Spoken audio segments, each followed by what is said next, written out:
दोस्तों अगर आप हमारे चैनल पर नए हैं तो तुरंत लाल कलर के बटन पर क्लिक करके इसको सब्सक्राइब कर लीजिए। इसके बराबर में जो बेल आइकॉन का निशान आपको नजर आ रहा है, इस पर भी आप क्लिक कर लीजिए। इससे क्या होगा कि जितने भी मेरे वीडियो होते हैं उनका नोटिफिकेशन आपको मिलता रहेगा और कोई भी वीडियो आपसे छूटेगा नहीं। साथियों नमस्कार, मैं चंद्रशेखर डिस्ट्रिक्ट गुरदासपुर पंजाब से। साथियों, एक 40 पेज की हमने PDF फाइल आप सभी को पूरे भारतवर्ष में भेजी थी।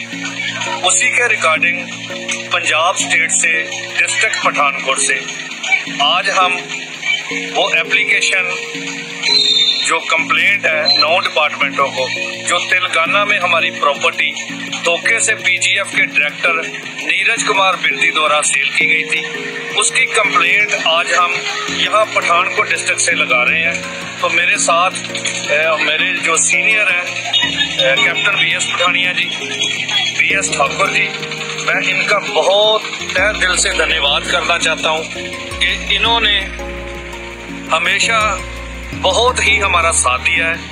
तो इनकी आशीर्वाद के बदौलत ये कार्य हमारा जो पूर्ण हो रहा है। तो जितने भी साथी हमारे पूरे भारतवर्ष में अभी रहते हैं जिन्होंने ये एप्लीकेशन नहीं लगाई, मेरी उन सभी से, पूरे भारतवर्ष के जितनी भी हमारी लीगल टीम है, उन सभी से रिक्वेस्ट है कि स्टेट वाइज ये एप्लीकेशन जितनी जल्दी हो सके आप इसको लगाएं, ताकि ये जो धोखाधड़ी की गई है उनके ऊपर लीगल एक्शन भी हो सके और ये जो प्रॉपर्टी है इसकी मोटेशन और इसकी रजिस्ट्रेशन जो है वो कैंसिल हो सके। तो साथियों, एक बार फिर मैं आप सभी का बहुत बहुत धन्यवाद करना चाहता हूँ कि आप सभी जो लीगल में हमारा साथ दे रहे हैं, क्योंकि यही एक रास्ता है साथियों। अगर हम अपनी प्रॉपर्टी को बचाने में कामयाब हो गए, अगर हमने जितनी प्रॉपर्टी इन लोगों ने हमारी धोखे से सेल की है, अगर हम उसका मोटेशन, उसका रजिस्ट्रेशन कैंसिल करवाने में कामयाब हो गए, तो मैं समझता हूँ कि आपका पैसा 100% सुरक्षित है, आपका पैसा आपको वापस मिलेगा। सो हमारा एक ही टारगेट है कि पूरे भारत में जितनी भी प्रॉपर्टी इन लोगों ने धोखे से सेल की है उसका मोटेशन कैंसिल करवाना, और डिस्ट्रिक्ट वाइज जो प्रॉपर्टी अभी तक अटैच नहीं हुई वो अपने लीगल साथियों की सपोर्ट से वो सारी प्रॉपर्टी RM लोडा कमेटी को अटैच करवाना। और इसके लिए साथियों मुझे आप सभी के सहयोग की जरूरत है। तो साथियों, जिस स्टेट में अभी तक ये एप्लीकेशन नहीं लगाई गई, वहां से आप ये एप्लीकेशन इन 9 डिपार्टमेंटों को जल्दी से जल्दी लगाएं। आप सभी का बहुत धन्यवाद। जय हिंद, जय भारत। खंडेलवाल, प्रदेश महासचिव AISO। अच्छा, ये किस पर्पज में मीटिंग रखी गई है और आप बिल्कुल सरकार के विपक्ष में आने की बात जो चल रही है कि अभी राजस्थान और दिल्ली मध्य प्रदेश हारी है, अब दिल्ली की बारी है, तो इसके पीछे क्या राय है आपकी? देखिए, हम लोग 2 फरवरी 2019 को जंतर मंतर पर दिल्ली में पूरे देश के जितनी भी कंपनियों से पीड़ित निवेशक हैं उनके द्वारा एक विशाल आंदोलन, विशाल धरना दिया जा रहा है। उसके लिए हम लोग यहाँ आज एकजुट हुए हैं और उसकी तैयारी करने के लिए एकजुट हुए हैं, जिससे कि एक बड़ी संख्या में, हजारों की संख्या में, लाखों की संख्या में हम लोग वहाँ इकट्ठे हो सकें और अपना दर्द बयान कर सकें।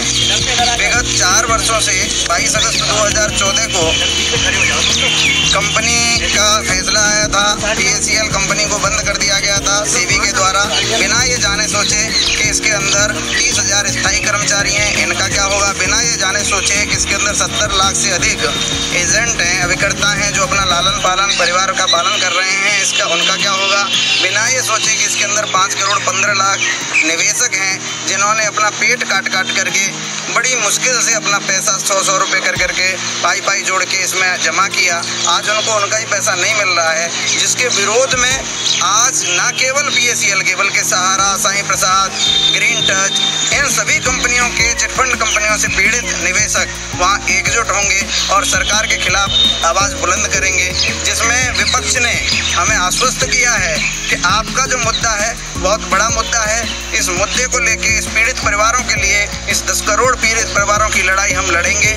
आप आइए, और जिस कार्यक्रम में माननीय राहुल गांधी, सीताराम येचुरी, शरद यादव, जिग्नेश मेवाणी, हार्दिक पटेल, अरविंद केजरीवाल जी, शीला दीक्षित जी, सभी प्रमुख नेता उस कार्यक्रम में उपस्थित रहेंगे, हमारा नेतृत्व करेंगे और हमको न्याय दिलाने के लिए मांग करेंगे जंतर मंतर। अभी जैसा यहाँ पर PACL के मुझे लग रहा है PACL के ही लोग हैं, अन्य जो आप कंपनियों का नाम ले रहे हैं वहाँ यहाँ तो उपस्थिति नहीं है उनकी। देखिए, उसके भी यहाँ पे कई कंपनियों के हमारे साथ ग्रीन टच से कुछ साथी हमारे आए हुए हैं और साईं प्रसाद से भी आए हुए हैं, अन्य कंपनियों के भी कुछ साथी आए हुए हैं। टोपी हमारी AISO की लगा रखी है, इसलिए आप पहचान नहीं पा रहे हैं। लेकिन मैं आपको बता दूं, अगर हम केवल अपने आगरा की बात करें तो आगरा में भी इन सभी कंपनियों से पीड़ित लगभग 8 लाख निवेशक हैं, जिनका करीब 1200 करोड़ रुपया आगरा से इन कंपनियों में फंसा हुआ है। अकेले PACL के करीब 5 लाख निवेशक हैं, जिनका पैसा करीब 800 करोड़ रुपया इन कंपनी PACL में लगा हुआ है। तो अब हम लोगों की लड़ाई है, मान सम्मान की लड़ाई है। और मैं आपके चैनल के माध्यम से, मीडिया के माध्यम से देश के सभी नागरिक निवेशकों को, नागरिक व्यक्तियों को, नागरिक सामाजिक संगठनों को अपील करना चाहूँगा कि वो भी इस कार्यक्रम में आएँ और आगे बढ़कर इन गरीब परिवारों का, किसानों का, मजदूरों का आप जो साथ दें और इनकी लड़ाई लड़ें।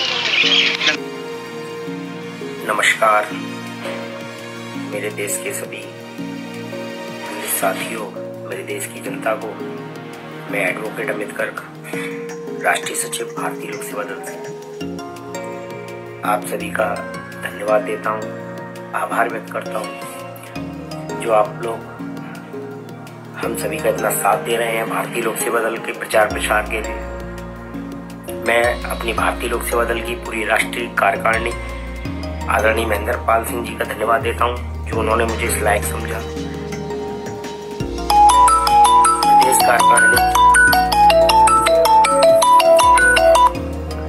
प्रदेश कार्यकारिणी, जिला कार्यकारिणी सभी का धन्यवाद देता हूं, जो भारतीय लोक सेवा दल के साथ जुड़कर कंधे से कंधा मिलाकर उनका साथ दे रहे हैं। ये हमारी अपनी लड़ाई है, हमें ही लड़नी है और हमें ही जीतनी है। 4 साल के संघर्ष, बार बार हम लोग बताते हैं कि ट्रेनें रोकी, धरने दिए, ज्ञापन दिए, सांसदों से मिले, मुख्यमंत्री से मिले, दिल्ली जाम किया, लेकिन नतीजा कुछ नहीं निकला, क्योंकि इनको सिर्फ अपने वोटों की ताकत का एहसास ही इनकी सबसे बड़ी कमजोरी है नेताओं की। और इसीलिए आदरणीय महेंद्र पाल सिंह के साथ मिलकर सभी कंपनी के निवेशकों, एजेंटों के लीडरों के साथ बैठकर इस भारतीय लोक सेवा दल का निर्माण हुआ। 27 जनवरी को फिरोजाबाद में एक सभा का आयोजन किया, जिसमें सभी साथियों ने बहुत अच्छा सहयोग किया।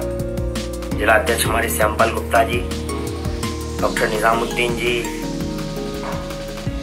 अखिलेश जी, JP शर्मा जी, आशीष सिंह, गीता सिंह, विनीता गुप्ता जी, अमित बघेल, सत्यप्रकाश जी, बहुत सारे साथियों ने मिलकर सभा का आयोजन किया। अच्छी संख्या रही, सारे EM साथियों ने भी बहुत अच्छा साथ दिया। हमारे जितने भी फिरोजाबाद जिले के EM साथी हैं, साथियों सभी के सहयोग और जनता के समर्थन से मुझे भारतीय लोक सेवा दल से फिरोजाबाद लोकसभा सीट से प्रत्याशी बनाया गया है। लेकिन क्या साथियों, सिर्फ प्रत्याशी बनाने से हम जीत गए या हमारी आवाज संसद में पहुंच गई? इसके लिए हमें मेहनत करनी पड़ेगी। ये सिर्फ हमारी एक व्यक्ति की जीत नहीं, ये आप सबकी जीत होगी यदि हम जीते तो। क्योंकि आज तक संसद में हमारी आवाज उस तरीके से नहीं उठाई गई, उस दर्द को महसूस करके नहीं उठाई गई कि 10 करोड़ परिवार आज परेशान हैं। चाहे वह साईं प्रसाद हो, GC हो, पल्स हो, कल्पतरू हो, नॉन बैंकिंग जितनी भी कंपनियां हैं इस देश की जो आज प्रताड़ित हैं, उन निवेशकों का दर्द कोई भी नहीं सुनना चाहता। सभी अपनी राजनीतिक रोटियां सेकने में लगे हुए हैं। कांग्रेस की यदि बात करूं मैं आज मैं विपक्षी हूं, कांग्रेस की बिल्कुल बात करूंगा कि कांग्रेस ने देश को लूटा, घोटाले किए, इसलिए 2014 में उनको देश ने नकार दिया। लेकिन आज फिर हम उन्हीं चोरों पर भरोसा कर सकते हैं? बताइए, क्या कर सकते हैं हम उन्हीं चोरों पर भरोसा? क्या नए लोगों को मौका नहीं मिलना चाहिए जो वाकई में लड़ रहे हैं जनता के लिए? बात करते हैं भाजपा की, भारतीय जनता पार्टी गरीबों के लिए जो आई, तो उसने क्या वाकई में गरीबों के लिए इतना किया जिससे कि गरीब उसे वोट दे? आज यदि गरीबों की सुनी होती तो इतने आंदोलन और भूख हड़ताल के बाद भी इस पर कोई फैसला नहीं किया गया कि निवेशकों का पैसा लेने की जिम्मेदारी आखिर कौन करेगा। वित्त मंत्री जो कि इस देश के वित्त को संभालते हैं, वो कोई भी स्टेटमेंट आज तक जारी नहीं किया अरुण जेटली ने मिलने के बाद कि हाँ ये जो है निवेशक का दर्द है और निवेशक को पैसा मिलना चाहिए। सभी कह देते हैं अरे ये तो कोर्ट का मैटर है। सुप्रीम कोर्ट के आदेश के बावजूद भी उनका पैसा नहीं मिल रहा, यानी कि हिंदुस्तान में कंपनियां चली तो वो सरकार की मर्जी से चली। फिर आज दोषी कौन? भारतीय लोक सेवा दल आपके लिए लड़ा है, लड़ता रहेगा, और ये सिर्फ हमारी लड़ाई आज खत्म नहीं हो जाएगी। इलेक्शन या चुनाव तो सिर्फ कुछ समय के लिए होते हैं। 3 महीने बाद हम भारतीय लोक सेवा दल के बैनर तले इन राजनीतिक दलों को घेरने का काम, इन पर फिर से आंदोलन वाली कार्रवाई करने का काम करेंगे इस देश के अंदर। लेकिन हमें अपनी संख्या बल अब वोटों की दिखानी होगी इन चुनावों में, ताकि इनको ये एहसास हो जाए कि इस देश में जब 10 करोड़ परिवार है तो वो पीड़ित है। हम हारने के लिए नहीं, जीतने के लिए नहीं आ रहे हैं, हम सिर्फ अपना वजूद दिखाने आ रहे हैं कि हाँ हम परेशान हैं। तो आपको भारतीय लोक सेवा दल का साथ देना होगा। बस मेरी यही विनती है, यदि आप चाहते हैं कि मेरी आवाज, आप निवेशकों का दर्द जो मैं सड़क पर दे रहा हूँ संसद तक पहुँचाऊँ, तो आपको मेरी मदद करनी होगी हर प्रकार से। मैं वादा करता हूँ मैं आपको निराश नहीं करूँगा। बस मेरा साथ दीजिए, भारतीय लोक सेवा दल के साथ जुड़िए और जो सहयोग हो सकता है वो हमें करने की कृपा करें। मैं आज यही कहना चाहूँगा। सभी का आभार व्यक्त करता हूँ। जय हिंद, जय भारत।